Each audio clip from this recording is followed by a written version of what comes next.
I mean, JT Leroy in the early days was this person that had AIDS, was a teenage transsexual, transvestite person, and was like, I mean, I think a lot of people, I mean, it was like the same era as like Kurt Cobain and you know, like people didn't want to like if there was a Kurt Cobain or Jim Carroll or Basquiat, in a teenage version, they didn't want to miss out on it. So there was like Yep. people were hungry for that kind of stuff. So we're talking to Marjorie Sturm, and so like you kind of came in the picture around 2002 or Yes, that's in May of 2002. I was just invited down to start shooting at Skylight Bookstore in Los Angeles. so that was like one of the first appearances of JT. Yep. It was funny. At Skylight, they introduced it as the first one. I don't know if there were really. I actually think there could have been like little ones maybe elsewhere, of just, for the German press or so forth, things like that. But it was, the first book reading that he emerged and did a whole number. So JT, yeah, so JT Leroy went from Terminator, this person that nobody ever saw for 5 years, and then the book came out. And the book wasn't really a success at first, as I remember. It came out. I think they were still. They called me, because they were desperate for any kind of press or something in I mean, 2000. I think it was, it was had a lot of support, from like the literary group, the early supporters, like we were mentioning, like Dennis Cooper, Bruce Benderson, and then it's like it was pretty savvily kind of marketed then to like sort of healing and kind of catching this kind of healing community and Oprah, but it really started to take off when like where Albert was able to bring in the celebrities, and that's what was going on at Right. Skylight Bookstore. There was like Stephen Jenkins, and there was actually, I mean, I'm practically Elisa Marie, who was in like I'm trying to think of the Susan people in my Susan film Day. even, but there was a whole bunch. The woman from Four Non Blondes, and just whoever would. I mean, I think she just threw out, Yeah, people. hooks to see who she could just reel in. And then I think Bono even at one point said this was like his favorite book in Rolling Stone, and then that was just like it started the whole thing, So like a snowball. So yeah, I mean, I kind of when I did my interview in 2000, I mean, I thought the book came out. I did it maybe like summer of 2000, and then it was still. I felt like JT Leroy was still.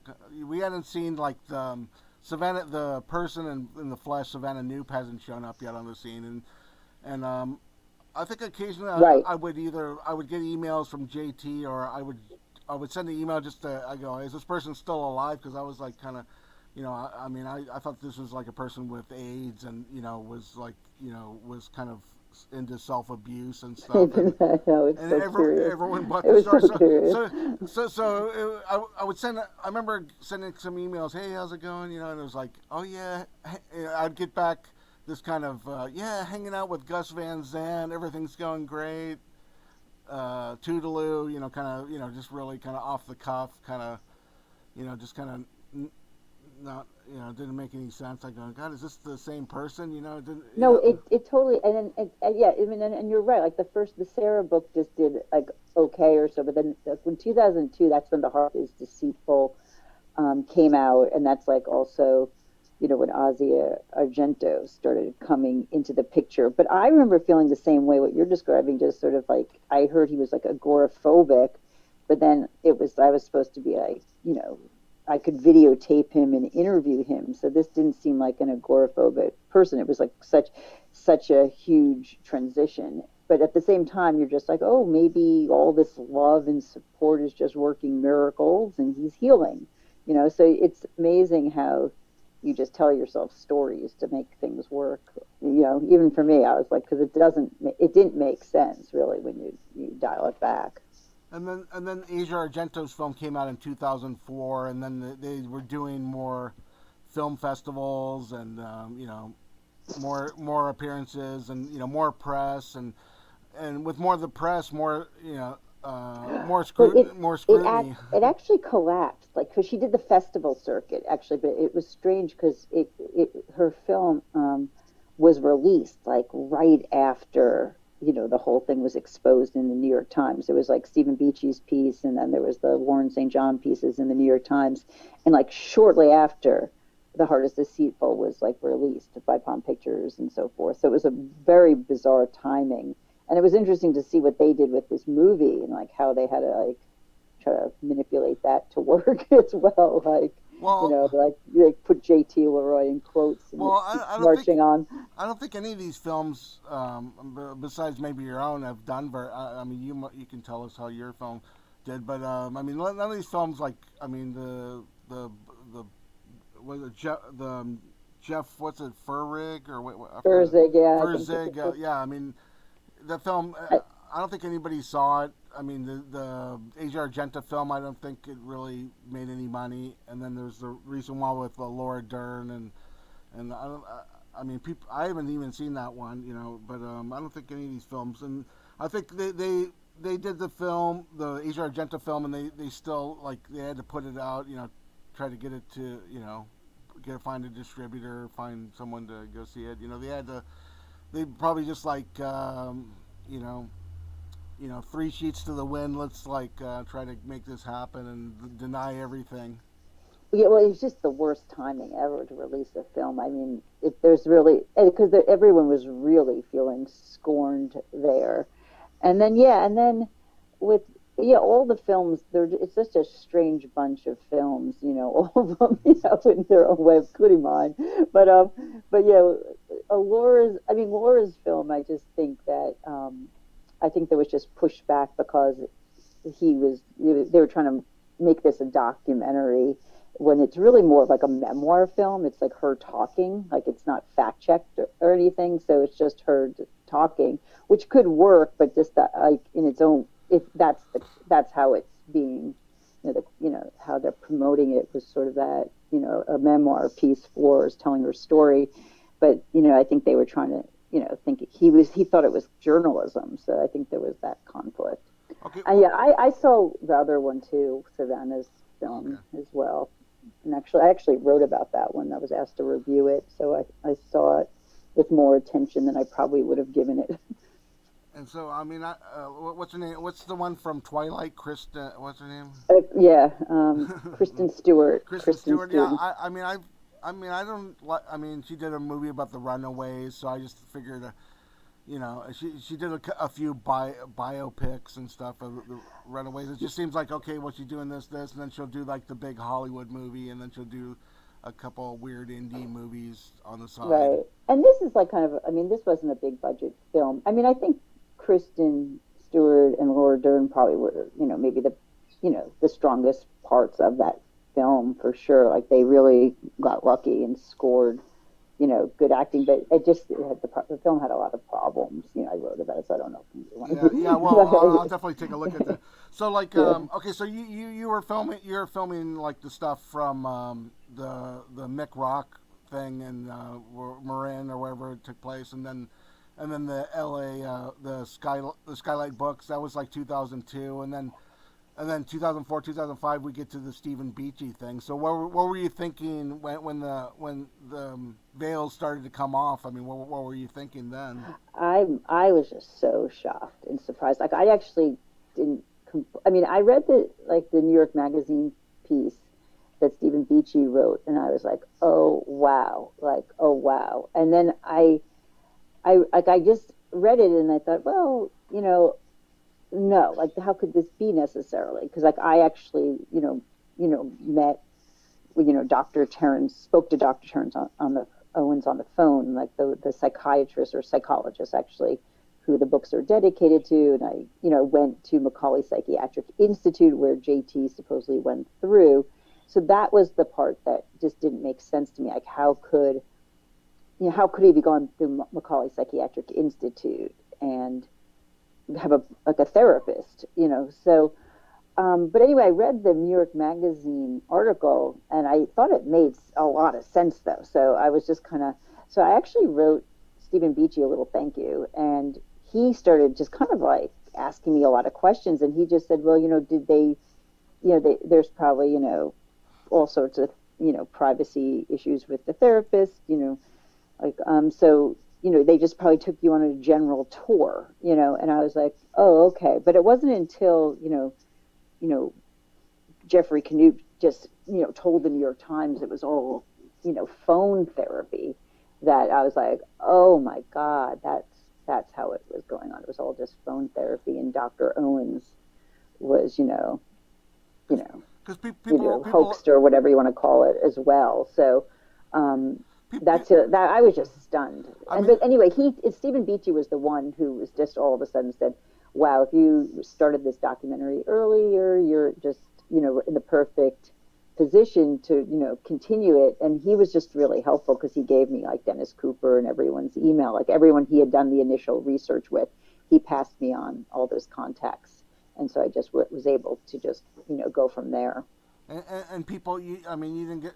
I mean, in none of the films, there's some of the people's reaction. I mean, some of these people like Shirley Manson and others were still defending, JT Leroy for a Right. long time, and like, I think she still does. yeah, Right? She's what's the one from Garbage, yeah, Shirley yeah, Manson. That, yeah, yeah, yeah, right. I think she does too, because I think she like thinks it's not bad, like on some level, because whatever. It's like they feel supportive of Laura's journey or whatever for her healing or whatever. They went down. They're in that kind of mindset. Well, yeah. I don't know where. Yeah, because I mean, what does because there's James Fry's book, which is it's like a memoir with maybe a couple of facts were kind of fudged and stuff, and he changed it just to make it more interesting. And there's like even before that, there's Clifford Irving's Howard Hughes book, which was totally fabricated. There was no Right. pretension there. And I mentioned, I mean, there's other great movies like F for Fake with Orson Orson Welles, Welles. Yeah. Yeah. and the Banksy's movie, and I think it. I mean, F for Fake is like just a great last Orson Welles film, and maybe like Laura Albert's more like Mr. Brainwash in the Banksy movie, just like a total. You don't know if it's real or it's a made up person or what's going on there. Yeah. I mean, it's just there's so many levels of it because I mean, it's sort of like I the mean, books exist, right? So it's like if people like the books, like yeah, but like I know a lot of writers. I've interviewed 200 writers, and they're always writing. So like I mean, if Laura's such a great writer or dedicated to writing, why doesn't she have like 10 books out by now? right, right. No, I think I think right. I know I ultimately agree that she's her thing is really more about. I don't even consider this an art, but she's really a masterful or artful manipulator, like or marketer. Like she's into producing or marketing or and creating that kind of illusion. She's good. She's good, really, true, obviously, really good at that. So, but the books. I mean, I don't think the books are the point. Like I think her whole defense always is about like the necessity of these books as sort of a coping mechanism and how much it's all about her, how much she learned, her journey, her growth, etc. But like other people were really twisted about it, and so that's where it's all super problematic. Is Okay, that it's yeah. it's really unethical, Well, just yeah, to sum it all up. yeah, she's claiming. Okay, so I'm going all her. I mean, she came out. I mean, she didn't come out with like an article. She had to when she first came out and tried to defend herself. She came out in the Paris Review. There was like this big interview in the Paris Review, and I as I remember, she's talked about food and she was like poor and stuff. That's what I remember from the interview. And yeah, I mean, she just kind of It was an encounter. They don't even it was call it an really interview. it was It really was an weird. encounter, which it sounds like they're doing them with like the head of a But gang or something. everybody knows. I mean, San Francisco is a very small place, and we know that she went to Safeway and claim called them up 20 times or more, and got free groceries. And my friend Mitch Cooper, who like a hardcore San Francisco guy, I think he even grew up there. He worked at a restaurant. Laura Albert used to bring back food and want to get her refund, and then she demanded like a $50 coupon for a future Yeah. thing, Well, and that's stuff like that. totally So it. Yeah. like her whole thing. I mean, was she like a phone sex person? Was she like into making up these lies? And when she got some kind of confirmation or rewards from lying, it just kind of it became very addictive, and and that's where people responded. Oh, I can make a career out of this lying. I can get free food. I can get free stuff. I can. And yeah, and it's like I can only imagine. Like she's still really litigious. I mean, like I can't even imagine how many like lawsuits she has juggling right now as we speak. Like she's just always like at it, basically. Like Because it's just her how she, it's. I mean, it's obviously pathological, and and again, people might want to feel sorry for her because I mean, you feel sorry for people who are pathological, but it's just when it starts really hurting people, and that's the boundary, right? You can't keep doing your mental illness can't like spill over and hurt other people, and yeah, I mean, because she never quite got that, and she still doesn't really. I don't know. She's quieter now, but I don't know if she's ever going to be really well, like yeah, I mean, get what she did. if you're going to claim you're a victim and you're going to say there's this addiction, I mean, where's the I mean, she's not like also taking any responsibility for anything. Right, right. It's just words, and she can just lie her way to the bank or lie her way out of court Well, or it's whatever. just the books. Like she just feels like, what's the problem with having a pseudonym? Like that's literally I don't what think. she just goes Yeah, I back mean, to. What's there's the problem with a pseudonym? That's what she doesn't get it. She doesn't get it. yeah, but if you read like Mark Twain or George Eliot, you, you, even though it's not their real name, you still read those books, and it doesn't change the meaning of the books at all. When you look at her books, it's like, oh, this is like. I mean, there is that book, Right, right. I know. It's true. there's the book The Night Listener by Armistead Maupin, who's another famous San Francisco people who live in San Francisco for a while hear about this Maupin guy. And I mean, there's the Night Listener. Just seems like the whole story is like the JT Leroy story in It's that book. so similar. Yeah. And that's actually, I have another outtake about just that topic from my film on YouTube too, just about like all the similarities with The Night Listener. It's really amazing because it's an older woman caretaker of a young sick boy. It's exactly the same thing. And Jeffrey Knoop said that she learned from it. Like she did study it, learned it, and that's why she made the English accent. That is to better differentiate the voice from the little boy, because that was what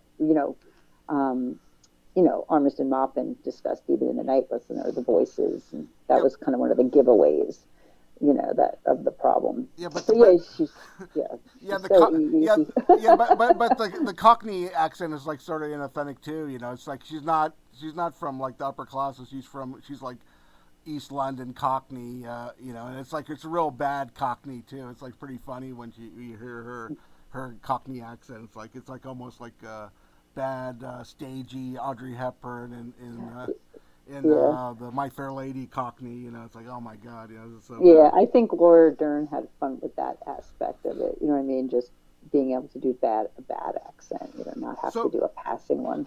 So, okay, so there's the book, The Night Listener, that kind of goes on, and then Laura, like her other excuse is, oh hey, this is like punk rock and stuff. Okay, I'm kind of, I know I know like Research Magazine and V-Ville, they did that pranks book and stuff, and it was like, oh, it's like punk rock. It's pranks. It's But fun. It's fun. but I don't see how anybody's benefiting or anyone's like laughing. It's just like, well, and the thing is, it's like one thing if you're like punk and you're fighting against the man and the system or the corporation.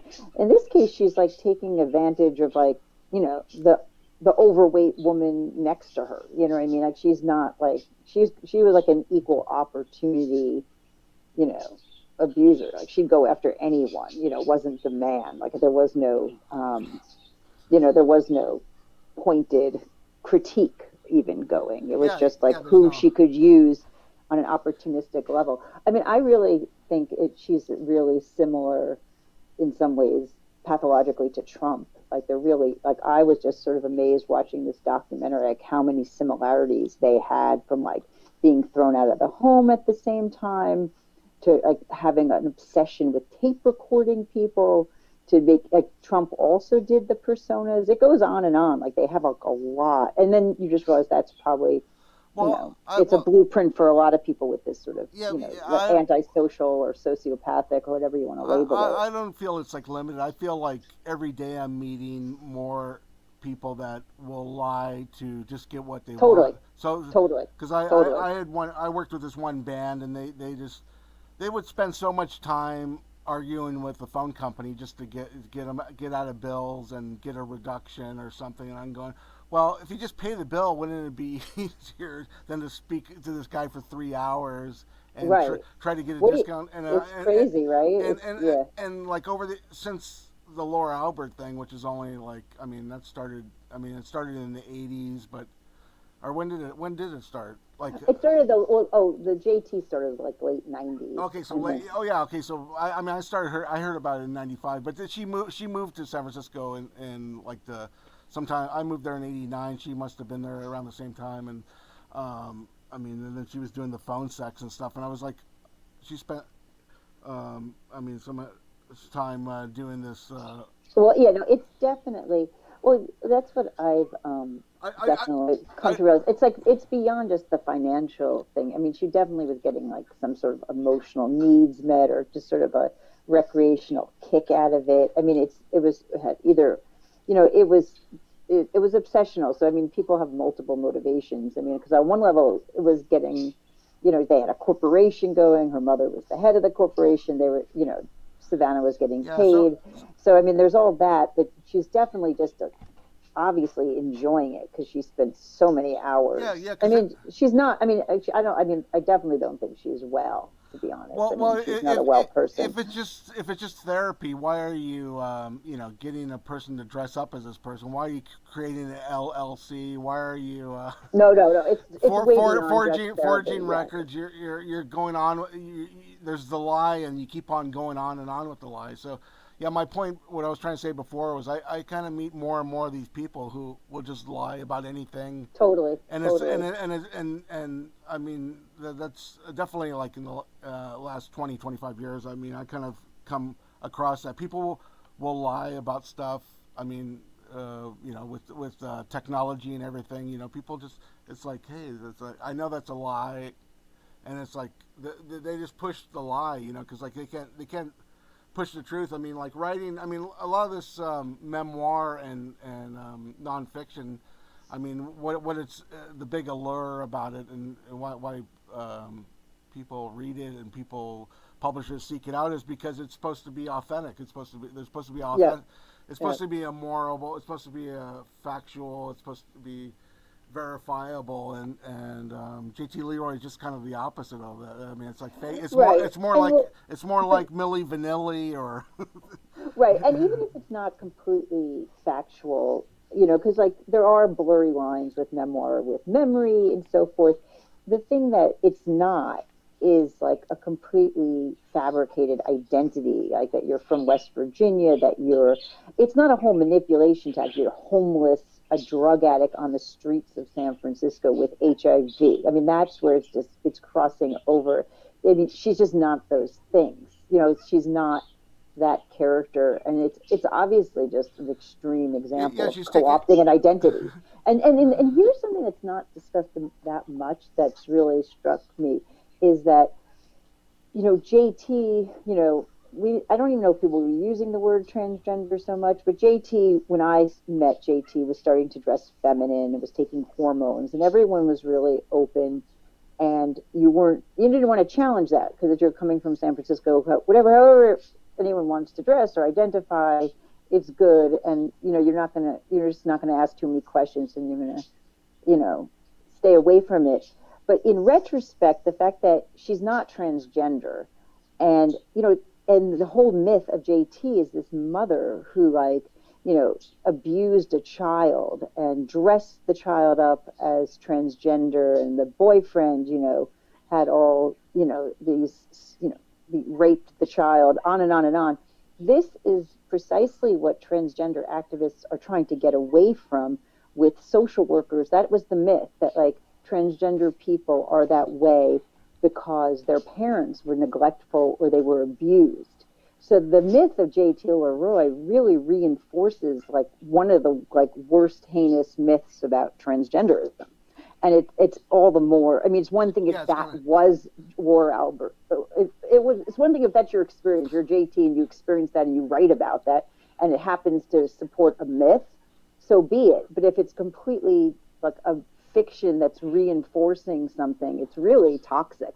it's That's really gross to it's me. yeah, it's kind of a stereotype. It's like it's just Totally, it doesn't exist. totally. It's like there's no. It's like this cross dressing person that hangs out with skinheads and Right, the right. It's Polk just Street. It's like totally exactly like a cross-dressing person that hangs out with skinheads. they don't like other transvestites because they can't hang That around. doesn't make any sense. It It's just really like does. It's just it's like bizarre. oh my And god. yeah. But Anyway, but and that's where I, in retrospect, I'm like, oh my but God, you but know? well, there's also the thing of flash, was it fan fiction or slash or whatever, and Right. where you take characters and put them in homosexual situations, and a lot of that stuff is written by women, and there's obviously Poppy Z. Bright's another person that's around, and she wrote she's a woman writer. She was a woman writer, and she wrote mainly male characters that put them in sexual situations and stuff, and then she became like male identified after a while and stuff. And like, so what's your take on this uh, slash or whatever it's called? This a lot of gay writing mainly by women who take on a male voice, You and know, I how it relates to I JT don't Leroy. really, honestly, I don't know that much about it except for like Susie Bright wrote like an amazing piece and she discussed it in her piece. So I mean, um, I don't really know what like I mean, it's kind of known that like women are, for all men's emotional repression, women are sexually repressed, so maybe women are doing this. I don't even know. I don't know why or what that too much about what the motivation with that is really. But Susie Bright, apparently it is the thing, right? Yeah. Did you ever read that piece Yeah, with I think Susie I did. Bright? I think I did. Yeah, I think I did. Yeah, 'cause I really, it sounded really smart, and she's She's really, great. That was a great like that piece was really like, oh wow, like she got at a lot really quickly, just the whole like it's a good account of it. I think it's still up, her blog with the piece. I mean, so all this happened. Okay, so we had all the JT Leroy books. We had Savannah Knoop's book. We had your film, Asa Argenta's film. The A lot of stuff, the right? J. Let's see the There is Vanity Laura, Fair. Vanity Fair did a piece. ID did a piece. Who else? I'm trying to think. The Laura Albert kind of curated film, which doesn't really. I mean, what's great about your film is it has a lot of the original people and the psychiatrist, which is probably really which you don't see in some of the other films so much. Yeah, I love that court. Yeah, that's the deposition Deposition, from yeah. the trial. It's that was just amazing stuff, from the Dr. Terrence Owens. I wonder how he And processed your the whole film, thing. I mean, all these films are kind of like I feel like we're dealing with an insane person. It's just the film is like the only thing close to sanity, even though it's like you're insane subject. I mean, it's like the only kind of seems like the only film that's close to sanity in a way. It's like a Totally. Well, I feel that way too, honestly, because it's amazing how ungrounded and like it's just how thick like all of this is in our culture. Just the spin on one handle, but it's just really I think a good examination of the sickness around celebrity culture. Like people really go gaga for celebrities. So I think like that's what had the JT Leroy film that Savannah Canute did. It was the same thing. They were just sort of like they had celebrities in the film, and then in this case, it was just all about um, Savannah's journey. Like I just this kind of this culture around narcissism. Like so, we're supposed to be interested in Savannah's journey, like this individual, and whoever, got hurt or bothered by it, oh well, like we don't even discuss it. Like it doesn't even she doesn't even discuss it in her film that people were screwed over, you know. Well, people. So if you don't discuss people being screwed over, no one even gets, what the stakes are. Well, there was other people that were kind of on the opposite coin. I mean, I knew this sort of well-known San Francisco photographer who knew Savannah Knoop, and like she saw the pictures of JT Leroy. Go, hey, I knew who that is, and so Oh wow. people knew her once they saw the pictures. They go, hey, I know that person. That's Savannah, just wearing a wig. What's up with that?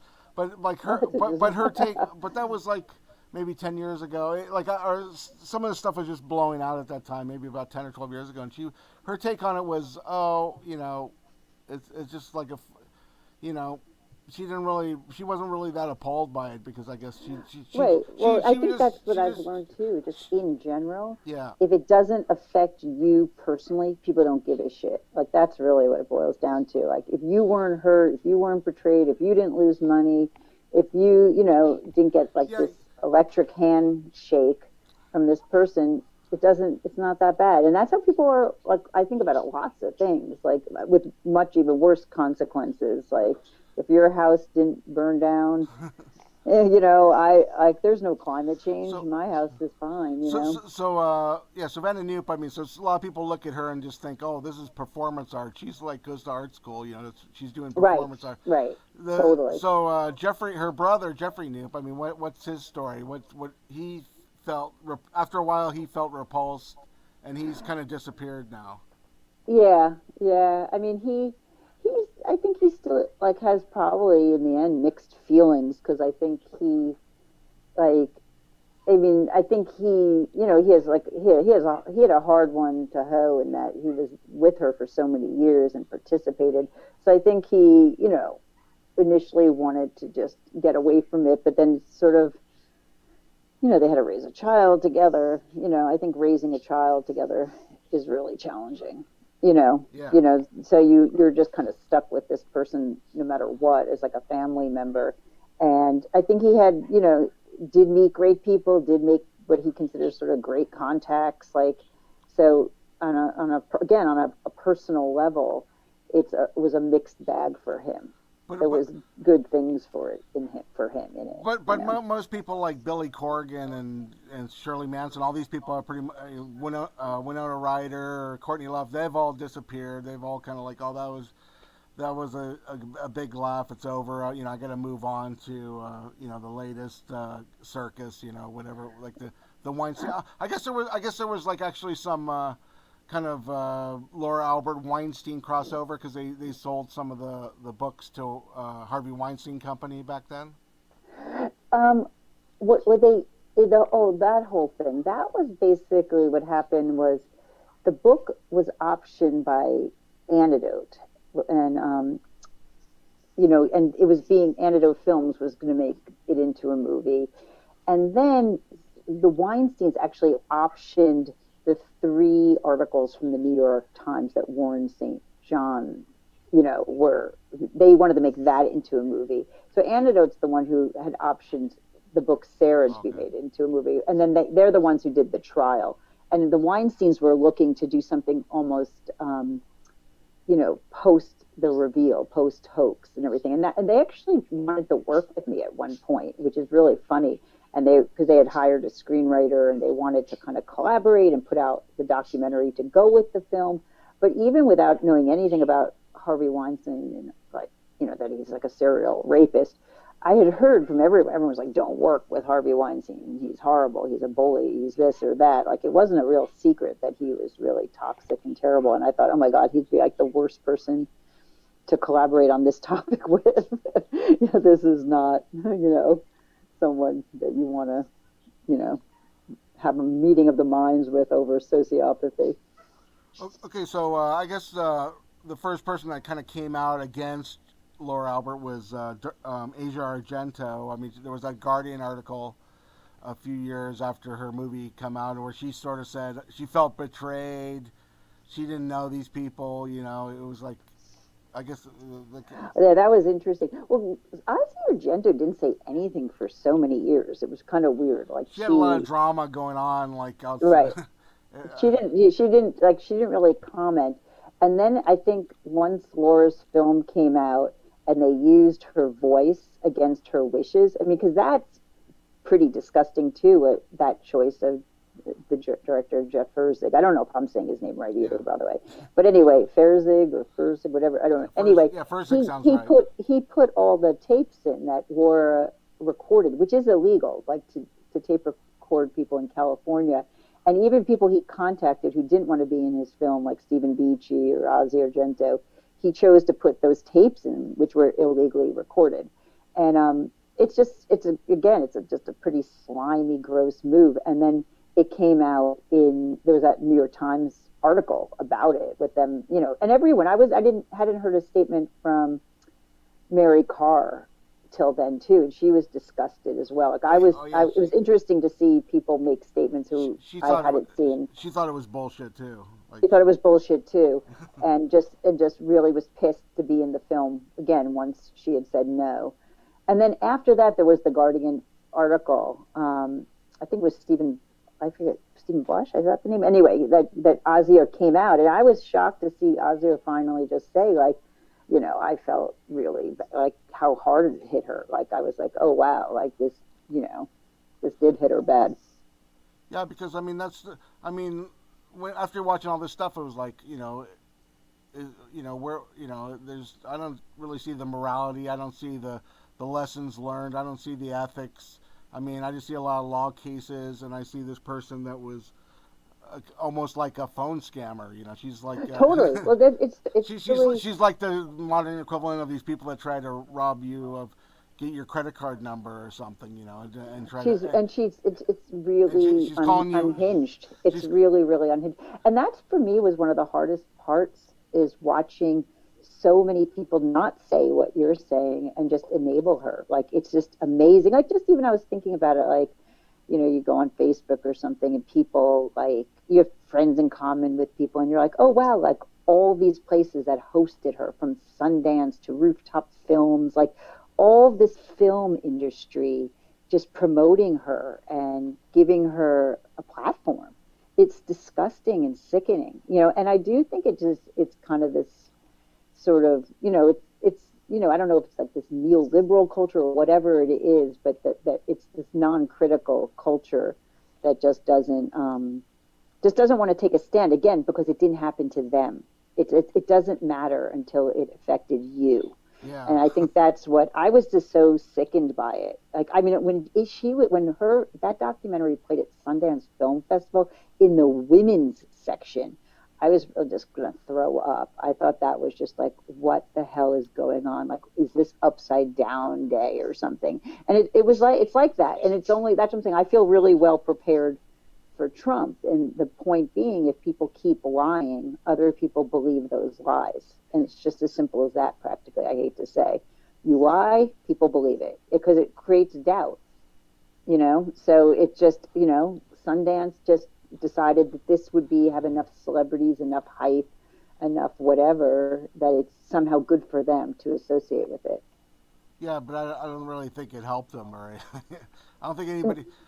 It's just Oh, you mean Sundance? It didn't help I don't think it really went. It was sort of I mean, it in kind of the end, but it did get picked up by Amazon at the Sundance Film Festival. And the point being, how much space is it taking up? Like, there's so many yeah. films that want to get into Sundance. Instead, they're showing this film that's not fact checked. That's her, it's giving her a platform to lie for 2 hours again, that's her. or mixed truth, whatever it is. Some of it's lies, some of it's who knows what's a lie, who knows what's not a lie. Well, it's all a lie. It's like it's just when you got the big lie and stuff, it just takes up all the space and stuff. So we were JT Leroy, which is already overhyped and taking up too Yeah. much brain space. It's like it gets more and more brain space because you go, oh, remember, you but know, but here's what made me just as sick, more than even like, okay, so Laura, like, I do think is not well, but here, like, I started just to get really sickened by the people who are grand enablers, like the director, because he he knew it, like he knew she isn't well, and he basically, that's not an issue. Like what she did and how she treated people. And all he did is keep repeating over and over again that this was a chance for her to tell her story. He has repeated that so many times that like he was giving her a chance, as if she hadn't done the Moth, as if she hadn't done the Paris Review, as if she hadn't been in the LA Weekly with Nancy Romelin, as if she hadn't gone to Brazil and been on, fashion judging contestants, blah, blah, blah, all this crap she's been doing. He said that she's curled up in a ball in her bed until he let her have a chance to tell her story. It's such bullshit. And he's repeated that like dozens and dozens of times. I just think he just did it. He just did it for the money, and I mean, well, the chance, like, yeah, like it's a good story, like, and he didn't care. Just like he didn't care, obviously, about the people who were hurt. Like, I just feel like his film is like the entire inverse of mine. Like, I cared about the street kids. I care. It's just like he cared about a sensational story, and and then our society can like that. That's what Amazon's going to like, Yeah, I mean, there's a million Charles Manson films. There's a million, right.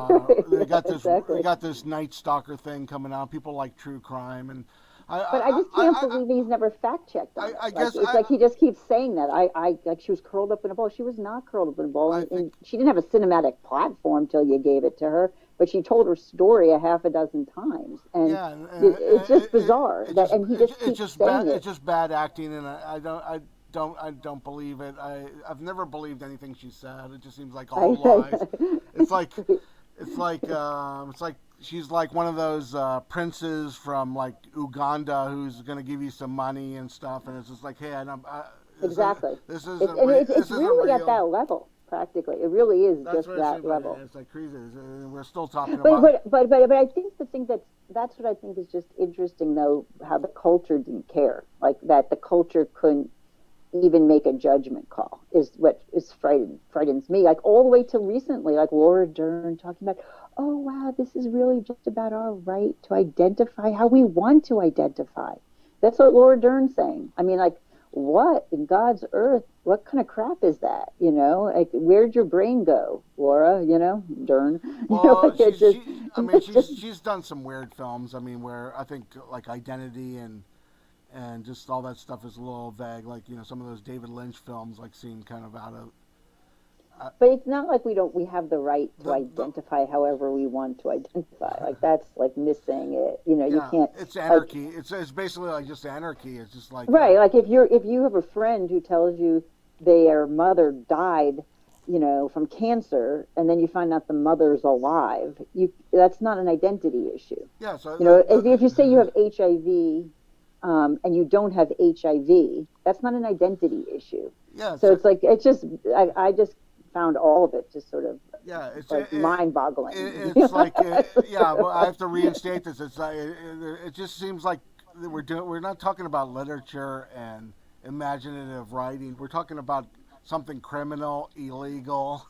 Like we're talking about just actually, we're talking about mental illness. We're talking about all that stuff, all the bad things. Like gravity, like it's real. Like gravity is real. Like there is a shared reality, and in that shared reality, we have to, respect each other at the very least. I mean, that's what we're really asked to do day in and day out. There's no humanity here. It's like it's just like treating everybody like, what can this person do for me, and what story am I going to sell them to get to where I want to go, and it's like, and just like stick to that thing and just stick in everything.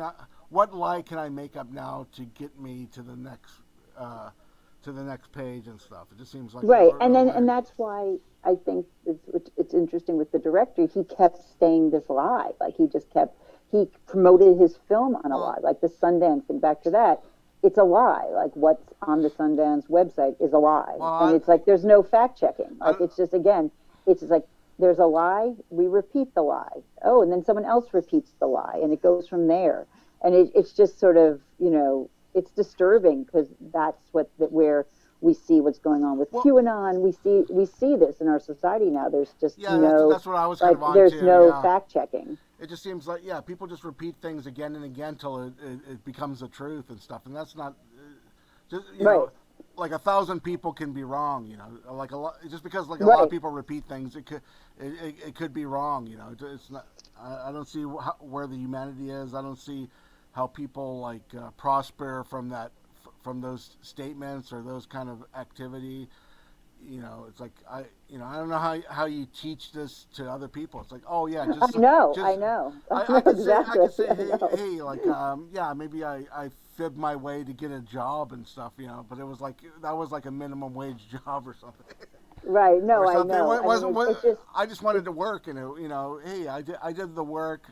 Everyone was happy and stuff. Okay, maybe I messed with the resume a little bit, Okay, but it's not a crime, It's like I don't think, but okay. So let's get back to when you released your film. I mean, what was there from the Laura Albert perspective? I mean, what was there kind of a lot of resistance from well, her? she made the whole thing really hard multiple times throughout the process just by sending letters from her lawyer. And every time she sends it, and she knows it. I mean, this is her MO. She has a lawyer that she sends, like, she's very close with um, her lawyer, very close.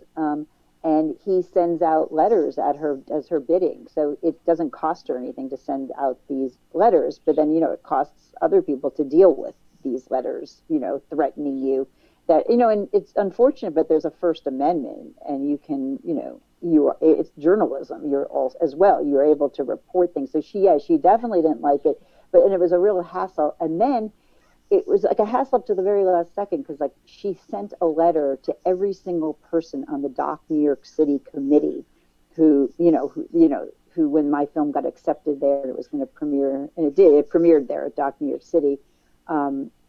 But they didn't back down, and it showed. And she sent a letter to Hot Docs. I mean, she's just been she just was going after, like, even at the festival circuit. So I mean, in the end, once Doc New York City accepted it, I had E&O insurance. The other festivals just didn't got in line. Like, they kind of got that what was going on, and it didn't slow it down after that. But it was very touch and go to the very end. Like, like, it basically wasn't even announced for Doc New York City till like the week before. Like, it was like to the very last second, like whether it was actually going to get to screen or not. And thankfully it did. Yeah, and then after that, it's been, okay. But she's been, she's sent by people, friends, or just like nastiness.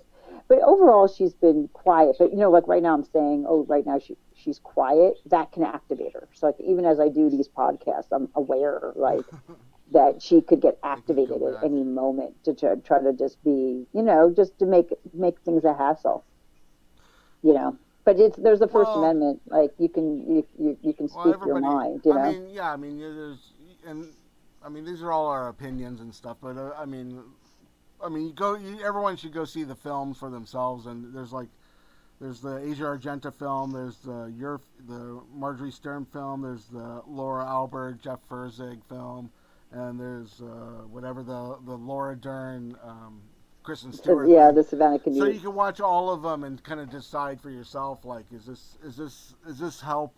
Does this help us? Does this help Laura Albert, and like it's like her ego, and is it all for her therapy? Like, Right, right, exactly. Well, that's what I'm saying. That's exactly like, we it. giving It's her just so sort of much like attention. life isn't her I therapy. don't Like, even know that's who what she Laura thinks. Albert is. I mean, really, at the end of the day, it's like, do I know her any better? No, not really. It's just like it's just some imaginary person. Did she ever exist? Did she make my life better? James Joyce, Samuel Beckett. I mean, Jean Genet, Jean Paul Sartre, all these, or even Mary Gaitskell. I mean, there's all these writers. I felt like I learned something through their books. I don't really learn much through the Laura Albert, cycle or whatever it is. Just it's just like this weird thing that happened that I was kind of like sort of associated with. But do I is it do I recommend those books anyone? No, I don't. But Right. Well, that's what happened to me. Like, I was like curious, and then I opened it up, and the heart is deceitful, and you're like, oh my gosh, this is like when it was a 4-year-old's point of view and being ripped from his mother, like who could not feel sorry for that little 4-year-old getting ripped from, his mama's foster mama's home into like an abusive, mother's arms. It just, it was, it gave you that suspension, um, of disbelief or belief or whatever it is. Like I Yeah, felt like, yeah, a lot of these um, books. There was a lot of these kind of books like that. I mean, I remember my first experience was Prozac Nation with Elizabeth Wurtzel. Like I met her in '95, and I didn't really think the book was very good. But like Elizabeth Wurtzel was such a crazy personality in herself that it was like that made it interesting. And she wrote three. right, right, She, exactly. And it was more than just the literature. You're getting behind like a soul, a person, a spirit, that you're like, you were concerned for their actual lives. But then when you realize, oh, like, this is just all like, some weird, who knows what it is exactly, therapy for her. Like, because I mean, I do think they were kind of crafted. I think they were crafted in those therapy sessions with Dr. Terrence Owens on like to see what had the most almost emotional, manipulative impact. Like what's gonna really move someone to be like the most needy person on earth. and these books were all definitely. I mean, Karen Rinaldi probably edited the Sarah novel and maybe the second one. And I heard like Dave Egger, what was the Howard's, what was the one, Yeah, Howard Snail, that snail one. Howard, yeah, I think like that yeah. was heavily edited by Dave Eggers, as I Yeah, remember.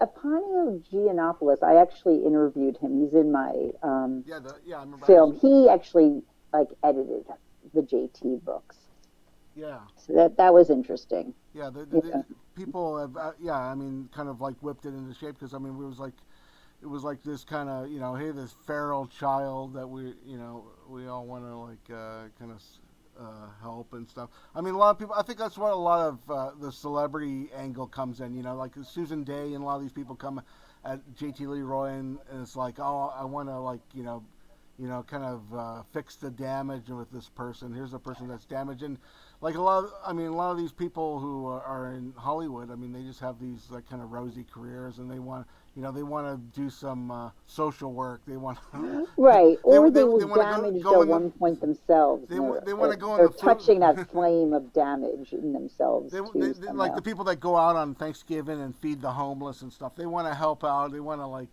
kind of like fix these people and Oh somehow. no, totally. And I mean, I was a social worker myself, so like, I think I was like, like a perfect candidate for her machinations too, just to feel bad and so forth. Well, I mean, we've been going for a while. Like, what do you think? I mean, do you think people are going to be reading Laura Albert, J.T. Leroy books in the future? Or Well, I think it's like she's, carved out a place that it's always what it always was, just like a curiosity. I don't think I mean, I know for myself, I mean, as we know, writing's always subjective. Um, and that's the one immutable like that she has, is that, the books are subjective and people may or may not like them. I mean, I can't, I think they'll always just be in the context of the fraud that she committed. That'll never change. They'll never be viewed outside of that because that's what she crafted and created. I don't think there's any way to take them out of that context. you did this film about 5 years ago. What's are you doing films today? What's your next project? I'm actually working on a film now. I'm editing, and it's started out. It's about, like loosely about, I guess, psychedelics in a sense, but yeah, I went to Huautla de Jimenez in Oaxaca. Do you know? It's where the Mazatecs are. So they've been using psilocybin mushrooms for healing and divinatory purposes for, thousands of years. And now it's kind of, so I'm using that footage sort of like archivally with, more of what's going on, currently with like the decriminalization that's taking place, like, in Oregon and Washington and Santa Cruz and just how And what's happening in this sort of newer renaissance with the psychedelics. yeah, we hear a lot about microdosing. Right. And, So that's what I'm kind of, but but overall, that I mean, that's sort of what the film's about. But in general, I guess it's more of like a hybrid, personal film as well that just sort of contemplates issues around anxiety, uncertainty, transitions in life. So it's called Small Deaths. right. And if people want to find more, do you have a website that we can all go to and check out what? I had one and it went down. Like I had one for a long time. I have the JT Leroy website is still up and running, but I don't have another website going at the moment. If people want to see the cult of JT Leroy, where should they go? Well, you can go. It's on Canopy, which is probably one of the best ways to see it, is the public library. Yeah, Then you could see it off the website, the jtleroydocumentary.com. I think it's still on Google and YouTube and it's on Fandor. Fandor just was rebought, so it's on Amazon Prime via Fandor. Okay. So it's there as well. I'm trying to think.